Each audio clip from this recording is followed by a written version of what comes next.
Tomorrow is International Holocaust Remembrance Day, a time to remember the 6 million Jewish victims of the Holocaust and the millions of other victims of Nazi persecution. Here in New York, there are many events happening across our area, including a special race honoring Holocaust survivor and New York City Marathon founder Fred Lebow. All right, Fox 5 Sharon Crowley spoke with some of the participants who also have personal ties to the Holocaust. New York Roadrunners hosting the annual Fred Lebow Half Marathon in Central Park Sunday. Here are the runners crossing the finish line last year. The race honors Fred Lebow. He founded the New York City Marathon and served as race director for 22 years.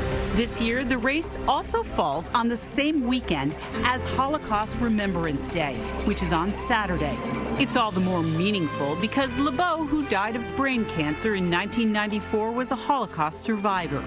His family came from Eastern Europe. His family was able to get out of Romania. It stayed very much a part of his identity, his worldview throughout his life. I think from everything you hear about him, he realized how lucky he was to be in America, to be in New York, and made the most of the life that he was able to live. Brooklyn resident Liba Rimler, who's the 2022 Long Island Marathon champion, is running this weekend's race in honor of her family, who are also Holocaust survivors. They came here in 1947, so it was after the war.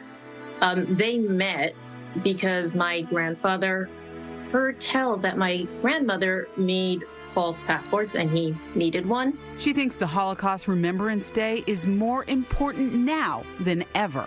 It's just, especially given the climate today, when there are people who say the Holocaust never happened, that really, I feel like it's important for people to remind the general public that it did happen. Runners in the half marathon this weekend will also be invited to visit the Museum of Jewish Heritage, a living memorial to the Holocaust in Lower Manhattan. Joshua Mack is the vice president of marketing at the museum. Our everyday existence is about remembering the Holocaust. And so days like this, when the public turns attention to it, are incredibly important to us. A weekend of events to honor Holocaust survivors while educating the next generation about history. Sharon Crowley, Fox 5 News.